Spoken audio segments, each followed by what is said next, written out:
Vincent Harlow never considered himself a particularly merciful man, but he'd spent the better part of 15 years proving himself to be a decent father and, for the past decade, a committed husband. At 52, he'd built a reputation in Boston's real estate development world as someone you didn't cross. His business rivals had learned it the hard way. Vincent didn't just win, he obliterated opponents.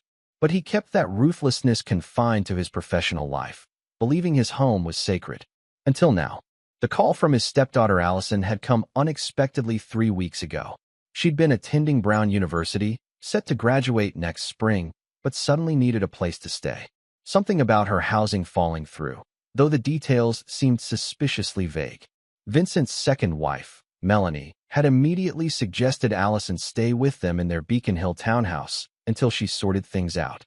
Vincent studied his stepdaughter across the dining table, noticing how she pushed the barely touched salmon around her plate. Allison had always been slim, but now her collarbones protruded prominently, and dark circles shadowed her eyes. She'd been this way since arriving, picking at her food, excusing herself early, spending hours alone in her room. "Not hungry again, kiddo?" Vincent asked, breaking the silence. Allison glanced up, her eyes darting nervously between Vincent and her mother. "Dad, I'm sorry. I just don't feel hungry." Vincent noted the way Melanie stiffened slightly at Allison calling him Dad, though he'd been in her life since she was 8. He'd legally adopted her when he married Melanie, despite her biological father still being somewhat in the picture. That man, Peter Calloway, had been a mediocre presence in Allison's life at best. "You've barely eaten all week," Melanie said, her voice carrying an edge that Vincent couldn't quite place. "Maybe we should take you to see Dr. Wagner." "I'm fine, Mom. Just stressed about school," Allison mumbled, though she hadn't mentioned returning to classes once since arriving. Vincent observed his wife carefully. Melanie Harlow was still strikingly beautiful at 44, with her dark copper hair and green eyes. They'd met when Vincent hired her interior design firm for one of his development projects. She'd been divorced for 2 years, struggling to maintain her business while raising Allison alone. Vincent had been captivated by her resilience, her ambition. Their courtship had been swift, perhaps too swift, a thought that occasionally troubled him in recent months. "I actually have a dinner meeting tomorrow night with Theodore Mills," Melanie announced, changing the subject. "He's interested in having me redesign their Nantucket summer home." Vincent nodded. The Mills family was old money and well-connected. Landing their project would be significant for Melanie's business. "That's great, sweetheart. I'll hold down the fort here. It might run late," Melanie added casually. "The ferry schedule back is limited, so I might need to stay overnight." Vincent noticed Allison's knuckles widening around her fork, but thought nothing of it. "No problem. Allison and I can have a movie night, right, kiddo?" Allison's smile seemed forced. "Sure, Dad." Later that evening, as Vincent worked in his home office, he pulled up the security app on his tablet, a habit he'd developed over years of being security conscious. He cycled through the cameras around their home, pausing when he spotted Allison standing in the hallway outside her mother's studio, her ear pressed against the door. Her body language screamed tension. Vincent's finger hovered over the audio button, then pulled back. Whatever was happening, eavesdropping through security cameras felt like a violation of trust. Still, he couldn't shake the feeling that something was deeply wrong in his household. He made a mental note to check the logs of Melanie's business trips over the past 6 months. The frequency had increased, but he'd been too consumed with his latest development project to pay close attention. Vincent had never been the jealous type. He trusted his wife implicitly. But trust, as he often told his business associates, should always be verified. Chapter 2. Threads Unraveling. The following evening, with Melanie gone to Nantucket, Vincent ordered pizza, Allison's favorite from college days, but she only managed 2 small bites before setting it aside. "Allison," Vincent said carefully, "what's really going on? And don't tell me it's just stress. You've never been this way before." Allison stared at her plate, a battle clearly raging behind her eyes. "I can't." "You can tell me anything," Vincent assured her. "Did something happen at school? Is someone bothering you?" Allison's laugh was hollow. "I wish it were that simple." Vincent muted the television and turned to face her fully. "I'm not just your stepfather, Allison. I'm your dad in every way that matters. Whatever it is, we'll handle it together." Tears welled in her eyes. "I don't want to hurt you." A cold weight settled in Vincent's stomach. Sometimes the truth hurts, but lies destroy. Always better to rip the bandage off quickly. Allison nodded and wiped her eyes. I didn't drop out of school. I was doing great, actually. Dean's List last semester. Vincent's brow furrowed. Then why? I came home early one weekend to surprise Mom for her birthday in March. Allison continued, her voice barely above a whisper. You were in Chicago for that development deal. Vincent remembered. The Lincoln Park Luxury Apartments, a $50 million project. She wasn't at the apartment in Providence. I waited hours, thinking she was at a client meeting. Allison's voice cracked. When she finally showed up the next morning, she wasn't alone. Vincent felt his body go very still, the kind of stillness that preceded his most calculated business maneuvers. Who was with her? Peter, Allison whispered. My biological father. The name hit Vincent like a physical blow. Peter Calloway had been largely absent from Allison's life, appearing only occasionally for birthdays or graduations. He'd been cordial enough with Vincent over the years, though they rarely interacted. Vincent had even felt sorry for the man, believing he'd lost a wonderful family through his own negligence. How long? Vincent asked, his voice unnaturally controlled. I don't know exactly, but from what I overheard them saying, it's been going on for at least 2 years. Allison wiped fresh tears. They have an apartment near campus. That's why Mom insisted on keeping the Providence apartment even after I moved into dorms. She said it was so she could visit me easily. Vincent nodded mechanically, pieces falling into place. The frequent overnight trips to Rhode Island. The calls that Melanie took in private. The unexplained weekends away. After I confronted them, Peter started showing up more, trying to buy my silence with gifts, offering to help me understand adult relationships. She nearly spat the words. Mom begged me not to tell you. Said they were trying to figure things out. Then they started pressuring me to move in with them permanently. And that's why you came here, Vincent said, understanding dawning. You ran. Allison nodded miserably. I couldn't stand being part of their lie anymore. But I didn't know how to tell you. Every time I tried, I couldn't eat, couldn't sleep. I kept thinking about how much you've done for me, for us. Vincent's mind was calculating rapidly, connections forming, a timeline establishing itself. The pieces of betrayal forming a clear picture. Have they been stealing from me? He asked abruptly. Allison looked startled. What? No, not that I know of. Vincent smiled grimly. Financial theft would have been simpler than this emotional treachery. It's not your fault, Allison. None of this is. There's more, she said, her voice dropping even lower. I found messages on Mom's phone. They're planning something. Peter keeps talking about how once they finish the job, they'll be free. Vincent felt the hair rise on the back of his neck. What do you think that means? I don't know, but Allison hesitated. 2 weeks ago, I got really sick after dinner. Just me, not Mom. And she seemed weirdly calm about it, like she was expecting it. Vincent recalled that night. He'd been working late. Melanie had texted that Allison had a stomach bug and she was taking care of her. Did you see a doctor? Allison shook her head. Mom said it wasn't necessary. But Dad, it felt different than food poisoning. I found a bottle of something in her purse afterward. The label was in another language, but when I looked it up, she swallowed hard. It was some kind of toxic plant extract. Vincent's blood went cold as pieces clicked into terrible place.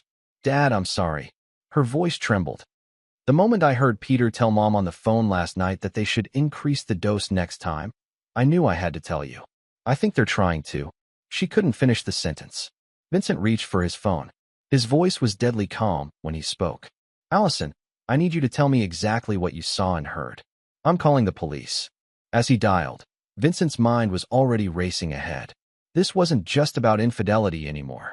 This was attempted murder, and Vincent Harlow had never been a man who forgave betrayal. Chapter 3. Evidence of Malice. The police officers took detailed statements from both Vincent and Allison. Detective Laura Winters, a severe-looking woman with sharp eyes, led the investigation. Vincent had provided the security footage from his home, the strange bottles Allison had managed to photograph, and access to Melanie's home office and personal items. Sir, these are serious accusations, Detective Winters said, watching as her colleagues cataloged items from Melanie's desk drawers. Attempted poisoning isn't something we take lightly. Neither do I, Vincent replied coldly. Check her browser history. Look for unusual purchases, especially from overseas pharmacies. Vincent had spent the past 3 hours in a state of cold fury, his mind clearer than it had been in years. He'd already contacted his attorney, Benjamin Wolfe, who was on his way over. He'd also called his personal physician, requesting immediate toxicology screenings for both himself and Allison. "There's something else you should see," Vincent told the detective, leading her to his home office. He pulled up the security footage from the past month on his computer. "I've been experiencing unusual symptoms myself. Headaches, dizziness, memory issues. I attributed it to stress from work." He pulled up footage from 3 nights earlier. Melanie in the kitchen, carefully adding something from a small vial into a decanter of whiskey that only Vincent drank. Detective Winters's expression hardened. "We'll need to take that decanter as evidence." "Already bagged in the kitchen," Vincent said. "I've been building real estate developments for 25 years, detective. I know the importance of preserving evidence." A young officer appeared at the door. "Detective, we found these in a hidden compartment in the woman's desk." He held up a plastic evidence bag containing several vials with foreign labels and a notebook filled with dates and dosages. Vincent recognized his own name next to several entries. Detective Winters nodded grimly. "Mr. Harlow, we have enough to bring your wife in for questioning. Do you know where she is now?" "Supposedly at a client meeting in Nantucket," Vincent said. "But I doubt that's true." He pulled out his phone and opened a tracking app. "I have location tracking on our family phones for safety purposes. She's actually at the Providence apartment." He showed the detective the address. "We'll coordinate with Providence PD to locate her," Detective Winters said, already reaching for her radio. Vincent turned to Allison, who sat pale and shaken on the couch. "I need you to go to the hospital with Officer Reynolds here. They need to run tests. Make sure whatever they've been giving you is out of your system." Allison nodded weakly. "What about you?" "I'll be right behind you," Vincent promised. "I just need a moment with my attorney first." Once Allison had departed with the officer, Benjamin Wolfe arrived, a shark in an expensive suit who had represented Vincent for over 15 years. "This is beyond divorce territory, Ben," Vincent said quietly as they stood in his study. "This is attempted murder." Benjamin's normally impassive face showed genuine shock. "The evidence is solid. Rock solid. And there's more." Vincent pulled out his tablet and showed his attorney some financial records he'd been reviewing. "Melanie's design business has been struggling for years. I've been subsidizing it, but there have been large transfers from her business account to an offshore account I can't trace yet." Benjamin studied the numbers. "Could be preparation for an exit. Or payment for poison," Vincent said flatly. "Either way, I want everything ready. Divorce papers. Financial isolation. Security revoked. I want her and Peter Calloway destroyed. Legally, financially, and reputationally." Benjamin nodded, making notes. "What about Allison?" "She's 21, legally an adult, but I'll make sure she's protected. Set up a trust for her that neither Melanie nor Peter can touch." Vincent's voice grew icier. "And Ben, this is just the beginning. I don't just want justice. I want them to regret ever contemplating harming me or Allison." His phone buzzed with a text from Detective Winters. "Providence PD has your wife and Peter Calloway in custody, both being transported to Boston for questioning." Vincent felt something dark and satisfied unfurl within him. "It seems my wife and her lover have been arrested," he told Benjamin. "Let's make sure they never see the outside of a prison again." But even as he spoke, Vincent knew that criminal justice would only be the first chapter in his vengeance.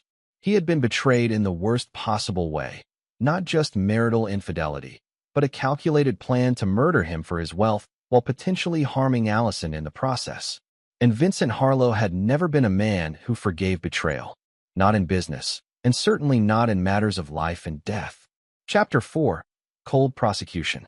The white fluorescent lights of the hospital room cast harsh shadows across Allison's face as Vincent sat beside her bed. The toxicology results had confirmed their worst fears. Both of them had elevated levels of thallium in their systems, a nearly untraceable poison that caused symptoms easily mistaken for other illnesses. "With proper treatment, you'll both make a full recovery," Dr. Patel assured them. "You caught it early enough." Vincent nodded, his expression betraying nothing of the rage boiling beneath his composed exterior. "Thank you, doctor." Once they were alone, Allison reached for Vincent's hand. "I should have told you sooner." "You told me in time," Vincent replied, squeezing her hand gently. That's what matters. His phone buzzed with a text from Benjamin. Arraignment tomorrow. Bail hearing to follow. DA is pushing for no bail given flight risk and severity of charges. Vincent had spent the past 72 hours methodically dismantling Melanie's life. Her access to their joint accounts, suspended. Credit cards, canceled. The locks on all properties, changed. Her personal items, packed and stored in a secure facility. He'd moved with the same cold efficiency that had made him a formidable force in business.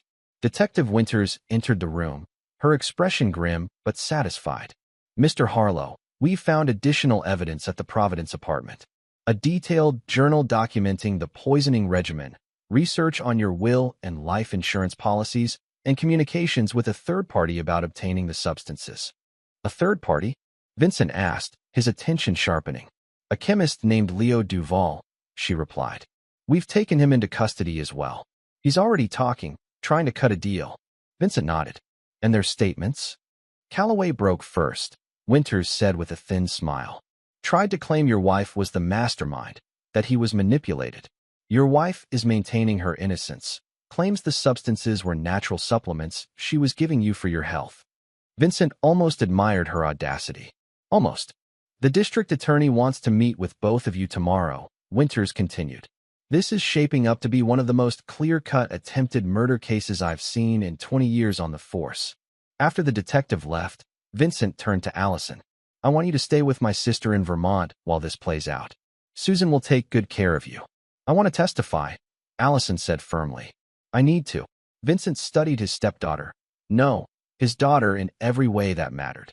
The past week had aged her, but there was a new strength in her eyes.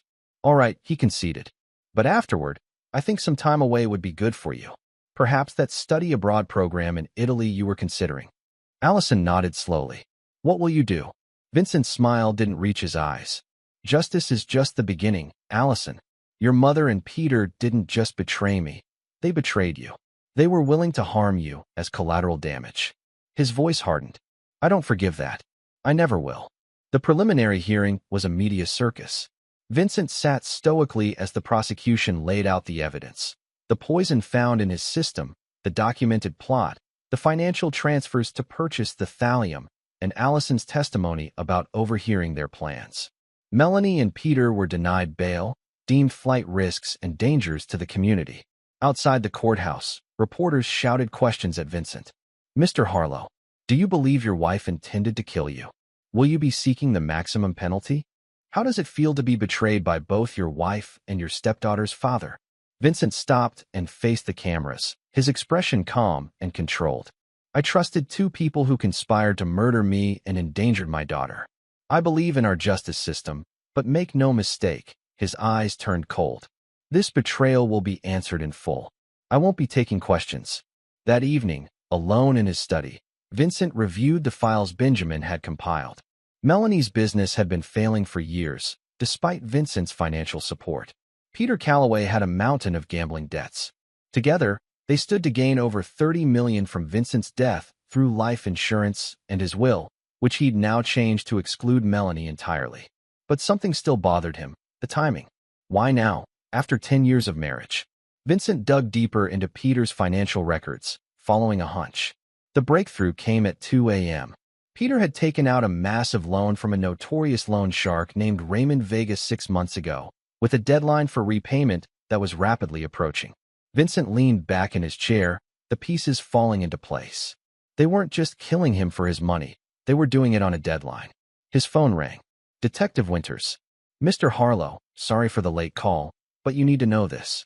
We found evidence that suggests your wife and Calloway were planning to frame Allison for your death if their poisoning plan failed. Vincent's hand tightened around the phone. Explain. They'd been planting evidence. Her fingerprints on the poison bottles, fake journal entries and handwriting similar to hers. Even a falsified psychological evaluation suggesting she had homicidal tendencies toward you. The temperature in the room seemed to drop several degrees as Vincent processed this information. Thank you, Detective. This changes things. After hanging up, Vincent sat motionless for several minutes. Then he reached for his phone again and dialed a number he hadn't used in years. Frank. It's Vincent Harlow. I need your services again. Yes, it's personal this time. Very personal. Frank Donovan had been Vincent's fixer for difficult business situations in the early days, back when Vincent was climbing his way up through Boston's cutthroat real estate world. He'd left those methods behind years ago, or so he'd thought. But this was different. This wasn't business. This was family. As he hung up, Vincent opened his laptop and created a new folder labeled Reciprocity. Inside, he began mapping out a plan that went far beyond what the justice system could provide. The legal prosecution was just the public face of his revenge. The real retribution would happen in the shadows. Chapter 5. The Architect of Vengeance. Frank Donovan hadn't changed much in the 8 years since Vincent had last employed his services.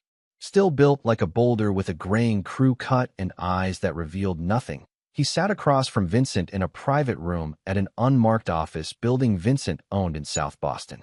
"You're looking at a lot of years for both of them," Frank said, reviewing the case files. "Attempted murder, conspiracy, 20 years minimum, possibly life. So why am I here?" Vincent slid a folder across the table. "Prison is insufficient. I want total destruction."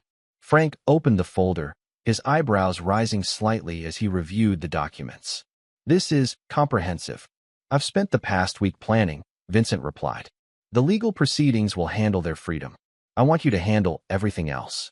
The folder contained detailed information about Raymond Vega, the loan shark Peter owed money to, the offshore accounts where Melanie had been transferring funds, and information about associates and family members who might be helping them. "Phase 1 is already underway," Vincent continued. "I've had my financial team trace and freeze every asset connected to either of them. But I need someone with your specific talents to handle the less conventional aspects." Frank nodded slowly. "You want me to make sure this Vega character comes collecting from Calloway, even in prison?" "I want Calloway to understand that prison won't protect him from his debts," Vincent confirmed. As for Melanie, his voice hardened. "I want her design career destroyed. Every client, every contact, every professional relationship poisoned. When she eventually gets out, I want her name to be toxic in the industry." "That's doable," Frank said. "What about their families?" Vincent shook his head. "I'm not that man. Their families are innocent. This is about those who betrayed me directly." Frank studied Vincent with newfound respect. Even in his rage, Vincent maintained certain boundaries. "There's one more thing," Vincent added, pulling out another file. "This chemist, Leo Duval, the one who supplied the poison. The DA's offering him a deal in exchange for testimony. You want him silenced?" Frank asked cautiously. "I want him to refuse the deal," Vincent corrected. "Find leverage. Make him serve the full sentence alongside them." Frank nodded, already formulating a plan. "Consider it done." Over the next several weeks, Vincent maintained his public persona as the stoic victim, cooperating fully with prosecutors while privately orchestrating his deeper revenge. He hired private investigators to dig into Melanie and Peter's past, finding patterns of deceit that stretched back years. The most shocking discovery came from Melanie's emails. Allison wasn't her first child. She'd had a son with another man before Peter, a child she'd given up for adoption and never mentioned to Vincent. Further investigation revealed she'd been in contact with this now-adult son, sending him money from Vincent's accounts. Vincent contemplated using this information in court, but decided against it. Some weapons were better held in reserve. Meanwhile, Allison was recovering both physically and emotionally at Susan's place in Vermont. Vincent visited weekly, gradually helping her process the betrayal while ensuring she continued her education remotely. During one such visit, as they walked through Susan's apple orchard, Allison asked the question Vincent had been expecting. "Are you doing something beyond the trial? Something Mom and Peter don't see coming?" Vincent considered deflecting but opted for a partial truth. "The law has limitations, Allison. Some forms of justice require alternative approaches." She nodded slowly. "I should be angry at you for that. I should tell you to let the courts handle it." She plucked an apple from a low-hanging branch. "But I keep remembering how they were willing to frame me. Their own daughter." "You don't need to know the details," Vincent said gently. "Some burdens don't need sharing. Just promise me one thing," Allison said, meeting his eyes. "When it's done, when they've paid for what they did to us, we move forward. We don't let their poison keep spreading through our lives." Vincent squeezed her shoulder. "I promise. This ends with them." But as he drove back to Boston that evening, Vincent knew it was a promise he might not be able to keep. The betrayal had awakened something in him, a coldness, a capacity for calculated retribution that both disturbed and empowered him. Back in Boston, Vincent met with Raymond Vega himself, a dangerous move, but one that Vincent had calculated carefully. They met in a private room at an exclusive club Vincent belonged to. Vega was younger than Vincent had expected, barely 40, with a deceptively friendly smile and expensive taste in suits. "I respect your directness, Mr. Harlow," Vega said after Vincent explained the situation. "Most men in your position would stay far away from someone like me." "I'm not most men," Vincent replied. "Peter Calloway owes you $3 million.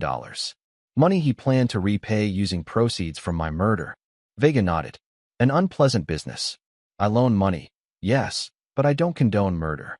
Calloway's assets are frozen during the trial. He can't pay you," Vincent continued. "I'm prepared to settle his debt with a 20% premium in exchange for certain considerations." Vega's eyebrows rose. "You want to pay your would-be killer's debt?" "What?" Vincent's smile was razor thin. "Because then his debt transfers to me, and I want him to understand what that means." Understanding dawned in Vega's eyes. "You want him living in fear, even behind bars." "I want him to know that prison walls won't protect him from his obligations," Vincent corrected. "From either of us." Vega considered this, then extended his hand. "Mr. Harlow, I believe this is the beginning of a mutually beneficial arrangement." As they shook hands, Vincent felt the last of his hesitation dissolve. He had crossed a line, but for Allison, for justice, some lines needed crossing. The trap was set. Now it was time to spring it. Chapter 6. Trial and Tribulation. The trial of Melanie Harlow and Peter Calloway became the most sensational case Boston had seen in decades. Vincent sat in the front row every day, his expression impassive as the prosecution methodically presented their case. The evidence was overwhelming. The poison in Vincent and Allison's systems, the detailed journal of the poisoning schedule, the offshore accounts, the researched life insurance policies, and most damningly, Leo Duval's testimony. Despite Frank's best efforts, Duval had taken the deal, though his testimony was limited after mysterious threats reached him in protective custody. Still, what he provided was enough to destroy any chance of reasonable doubt. On day 12 of the trial, Vincent was called to testify. As he took the stand, he noticed Melanie's attempt to catch his eye, her expression pleading. He looked through her as if she were invisible. "Mr. Harlow," the prosecutor began, "could you tell the court about when you first suspected something was wrong?" Vincent spoke clearly and calmly, describing Allison's strange behavior, the revelation, and the evidence they discovered. He detailed his symptoms, the security footage of Melanie adulterating his whiskey, the financial records showing the purchases of thallium. During cross-examination, Melanie's attorney tried to suggest Vincent had fabricated evidence out of jealousy over her rekindled relationship with Peter. "Mr. Harlow, isn't it true that you've been known for ruthless business tactics? That you've destroyed competitors who stood in your way?" Vincent met the attorney's gaze steadily.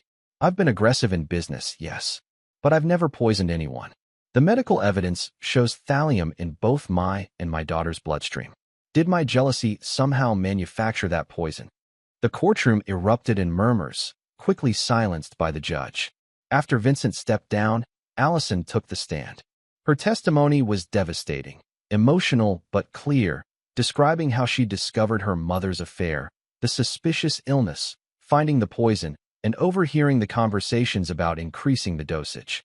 Melanie wept openly during Allison's testimony. Peter stared at the table, unable to look at the daughter he had been willing to frame for murder. When the prosecution rested, the defense called Melanie to the stand, a risky move, but their only real option. She claimed the substances were natural supplements she'd been giving Vincent for his blood pressure, that she and Peter had rekindled their relationship but never plotted harm, and that Allison had misunderstood their conversations. Under cross-examination, the prosecutor was merciless. "Mrs. Harlow, how do you explain the thallium found in your husband's and daughter's systems? Is that a natural supplement too?" Melanie faltered. I don't know how that got there." "And these journal entries in your handwriting, documenting increasing dosages and noting symptoms? These are about supplements." "Those were taken out of context," she insisted weakly. "And your research into your husband's life insurance policy just days before increasing the dosage? Your communications with Mr. Duval requesting something untraceable? The offshore accounts you set up to receive funds after. In your words, the job is done? By the end of cross-examination, Melanie was in tears, her credibility shattered. Peter's testimony was even worse. He attempted to blame everything on Melanie, claiming she had manipulated him with promises of wealth and rekindled love. The jury's disgust was palpable.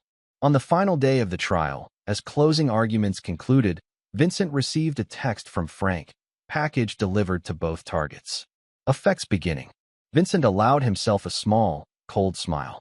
While the legal proceedings had been unfolding, his parallel plan had been advancing. Raymond Vega's organization had made it clear to Peter that his prison term wouldn't erase his debt, and that debt was now owed to Vincent. Meanwhile, every client in Melanie's design business had received detailed packages about her trial, along with evidence of past ethical breaches Vincent's investigators had uncovered. The jury deliberated for less than 5 hours before returning their verdict: guilty on all counts for both defendants. The judge scheduled sentencing for 2 weeks later, remanding both into custody. As the courtroom cleared, Vincent found himself face to face with Melanie as officers prepared to take her away. "Vincent, please," she whispered desperately. "I know you have influence. Help me, for what we once had." Vincent looked at her directly for the first time since the trial began. "The legal phase is over, Melanie, but your punishment is just beginning." Fear flickered in her eyes as comprehension dawned. "What have you done?" Vincent smiled thinly. "Nothing compared to what you planned for me. The difference is, my vengeance isn't criminal. It's just comprehensive." As the officers led her away, Vincent turned to see Peter watching their exchange, his face ashen. Vincent nodded slightly to him, a silent confirmation that he, too, would understand the full extent of Vincent's retribution. Outside the courthouse, reporters clamored for a statement. Vincent stepped up to the microphones, Allison by his side. "Justice has been served today," he said simply. "My daughter and I are grateful to the prosecution team, the police, and the jury for seeing the truth. We now ask for privacy as we begin to heal from this betrayal." A reporter shouted over the others, "Mr. Harlow, will you ever be able to forgive your wife and Mr. Calloway?" Vincent's expression hardened momentarily before he composed himself. "Some betrayals go beyond forgiveness. That's all I have to say." As they walked to the waiting car, Allison squeezed his hand. "It's over, Dad." Vincent nodded, not contradicting her. For Allison, it was over. For Melanie and Peter, the true reckoning was just beginning. Chapter 7. Parallel Justice. 2 weeks after the verdict, Melanie and Peter received their sentences, 25 years each for attempted murder, conspiracy, and related charges. The judge had been particularly harsh, citing the calculated nature of the crime and the betrayal of family bonds. Vincent attended the sentencing alone, having convinced Allison to return to her studies. She had been accepted to complete her degree through a special program at the University of Florence, an opportunity to heal away from the media circus that continued to surround the case. As Vincent left the courthouse, Benjamin fell into step beside him. "The civil suits are proceeding as planned. We'll take everything they have left." Vincent nodded. The criminal case had been just one facet of his response. The civil litigation would ensure that whatever assets remained to either Melanie or Peter would be stripped away through judgments and legal fees. "What about the son?" Benjamin asked quietly. Vincent had been wrestling with this question for weeks. Melanie's secret child, now a 23-year-old named Kyle Morris, had been receiving regular payments from her for years, money that ultimately came from Vincent. Arrange a meeting, Vincent decided. He may be as much a victim in this as Allison. 3 days later, Vincent sat across from Kyle in a private room at his office building. The young man looked nothing like Melanie, tall, broad-shouldered, with sandy hair and a wary expression. "I appreciate you coming," Vincent began. "I imagine this is awkward." Kyle shifted uncomfortably. "I'm still processing that my birth mother tried to murder her husband. Not exactly what I expected when I tracked her down 3 years ago." "Did you know about her relationship with Peter Calloway?"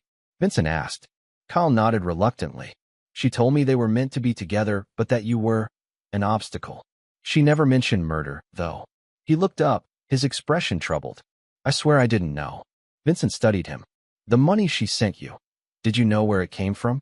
"She said it was from her design business," Kyle admitted. "I needed it for medical school." I have a congenital heart condition, and the treatments are expensive. Vincent made a decision. I'm not holding you responsible for her actions, Kyle. The payments will stop, as her assets are now frozen, but I'm establishing a medical trust for your treatments. No strings attached. Kyle looked stunned. Why would you do that? I'm nothing to you. Because you're another victim of her deception, Vincent replied simply. And I don't punish the innocent. The meeting with Kyle reinforced Vincent's conviction that his vengeance should be precisely targeted. The innocent, like Kyle and other family members, would be spared. But for those directly involved in the betrayal, there would be no mercy. That evening, Vincent received 2 reports. The first, from Frank, detailed how his arrangements with Raymond Vega were playing out. Peter had been approached in prison by one of Vega's associates, who made it clear that his $3 million debt had been purchased by Vincent. The message was simple. Vincent now owned him, and prison wouldn't protect him from that obligation. The second report came from a private investigator who had been monitoring the fallout of the information packets sent to Melanie's clients and industry contacts. Her professional reputation was in tatters.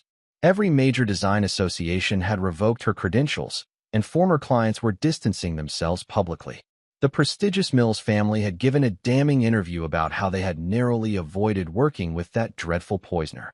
Vincent read both reports with cold satisfaction. The legal system had taken their freedom. He was taking everything else. Meanwhile, Allison was thriving in Florence, video calling Vincent weekly with updates on her studies and her healing process. She seemed lighter, more like her old self, though Vincent noted a new wariness in her eyes. The inevitable result of such profound betrayal. During one call, she asked about the civil litigation.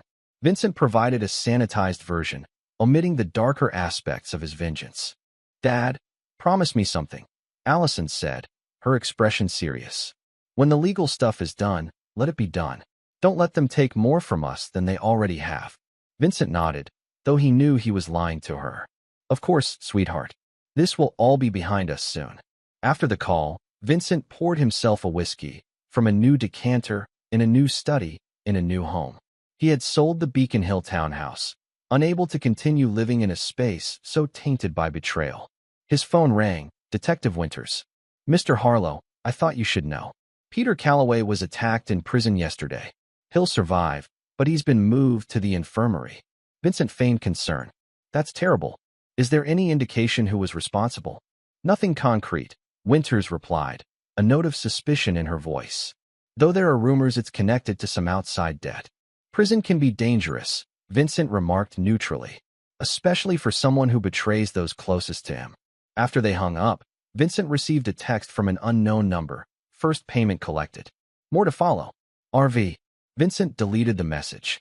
Raymond Vega was proving to be a useful associate, ensuring Peter understood that his 25-year sentence wouldn't protect him from Vincent's reach. As for Melanie, her first month in prison had been equally challenging. Female inmates had their own code, and attempted filicide, harming one's child, placed her at the bottom of the hierarchy. The information about her willingness to frame Allison had spread quickly through the prison grapevine, ensuring she found no allies. Vincent had made sure of that, using connections to seed the information among influential inmates. Melanie's prison experience would be a daily reminder of her betrayal, isolated, ostracized, and vulnerable. This was Vincent's true vengeance, not just the loss of freedom, but the systematic destruction of everything they valued. For Peter, it was the constant fear of what debt collection might entail within prison walls. For Melanie, it was the complete erasure of her professional identity and social standing. Vincent looked at their wedding photo, still sitting on his desk. Tomorrow, he would put it away. But tonight, he wanted to remember what they had once been, and what they had chosen to destroy through their betrayal. His phone buzzed with another text, this one from Benjamin. Leo Duval has filed an appeal on his cooperation agreement. Claims he was coerced into testifying. Vincent smiled grimly. Frank's work again. The chemist who had supplied the poison was now trying to recant his testimony.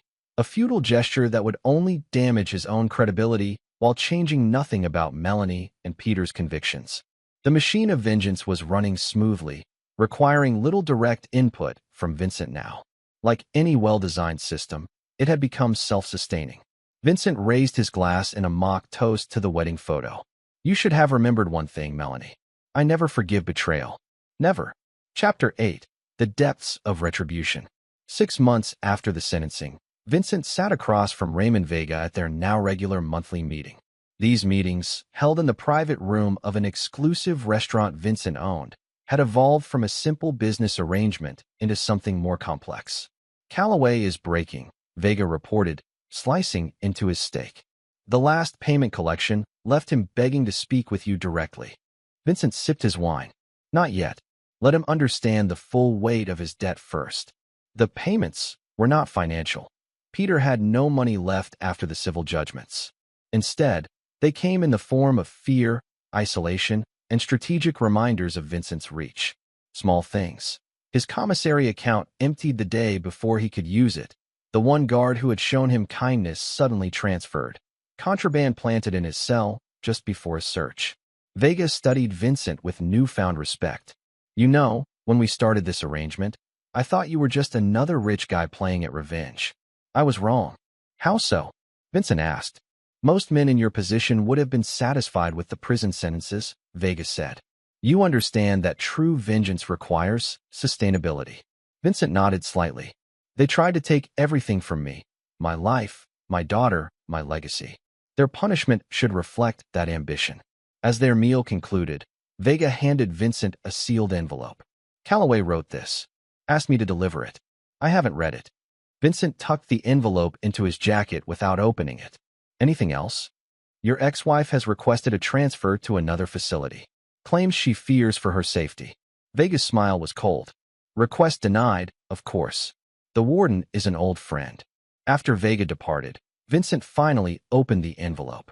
Peter's letter was desperate, claiming he had been manipulated by Melanie, begging for mercy, offering information about other crimes Melanie had allegedly committed, even suggesting he could help Vincent recover hidden assets. Vincent read it twice before feeding it into the shredder beside his desk. No response would be more telling than any words he could offer. Meanwhile, Allison had completed her degree in Florence and had been accepted to a prestigious graduate program in London.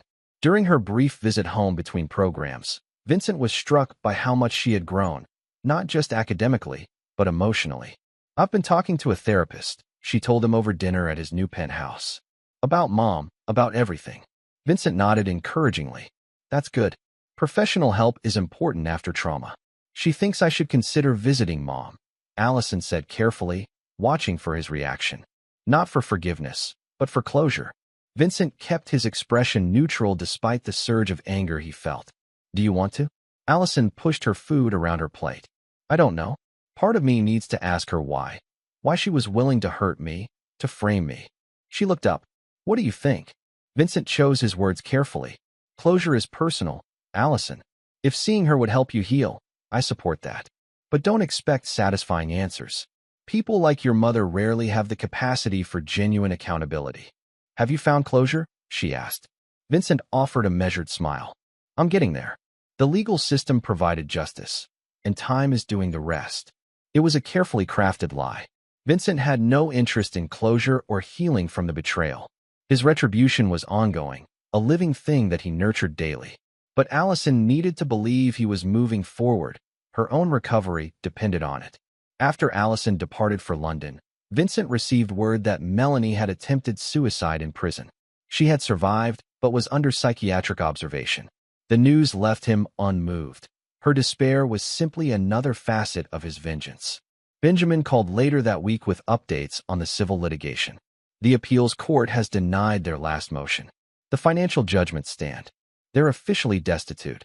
"And the hidden accounts?" Vincent asked. "Found and seized," Benjamin confirmed. "Every last penny. Even the account she was using to send money to her son." Vincent nodded.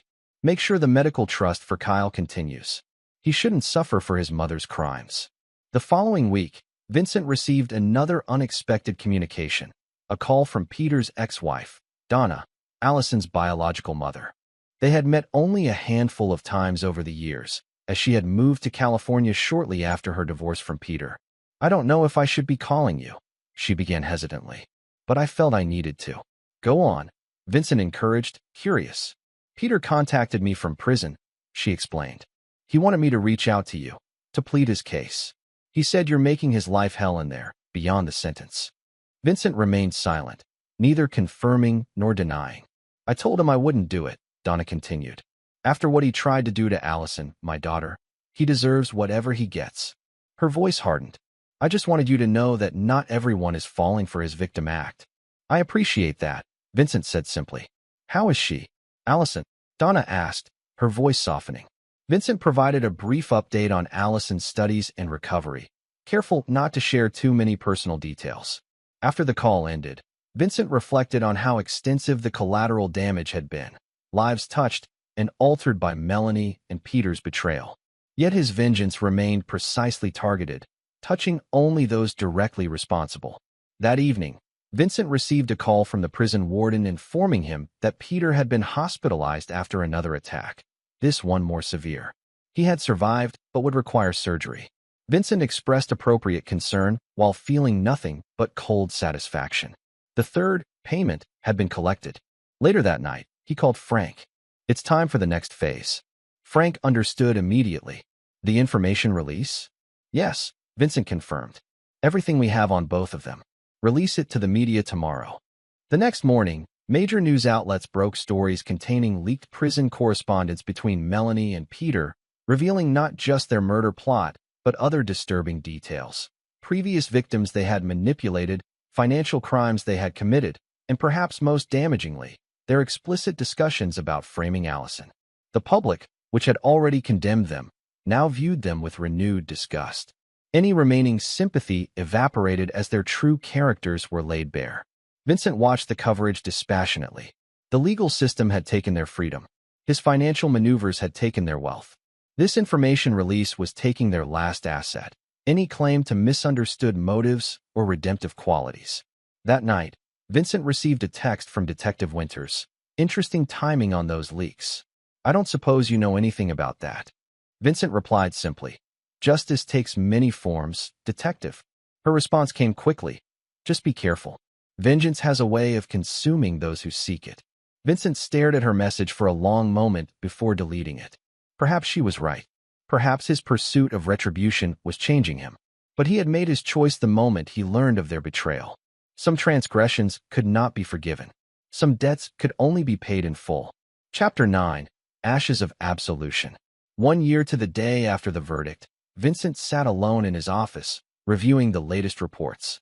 Melanie remained in psychiatric care within the prison system, having suffered a complete breakdown following the media release of her correspondence.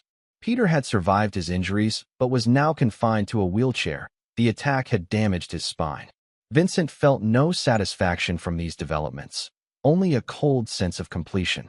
The machinery of vengeance he had set in motion was functioning precisely as designed. His phone rang.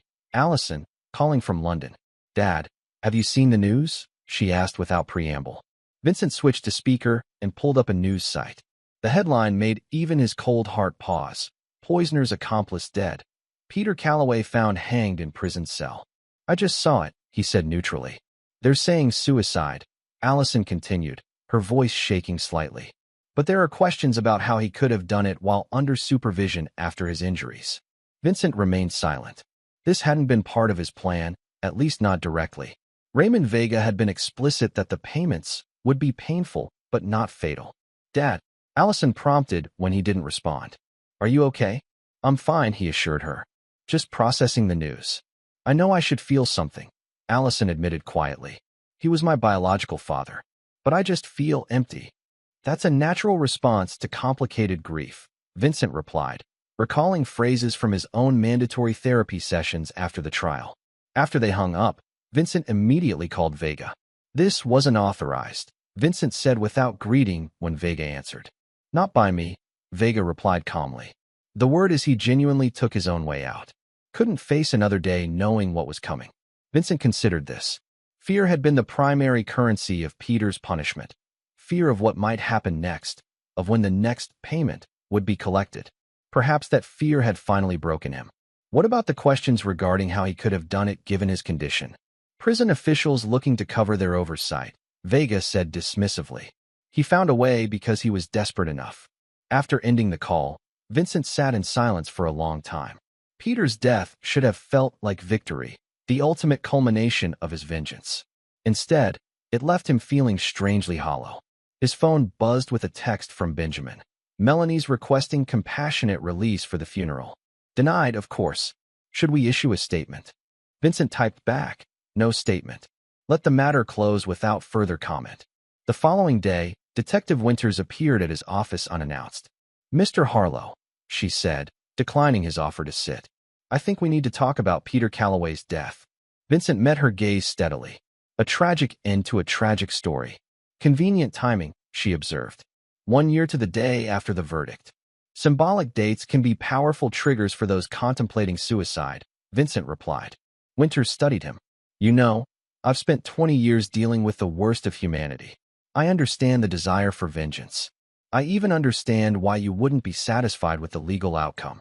Are you accusing me of something, detective? She shook her head. I have no evidence.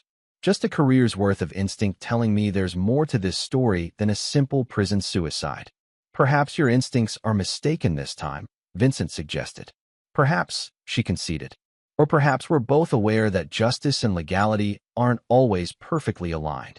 She moved toward the door, then paused. Just so you know, I've recommended closing the investigation into Calloway's death.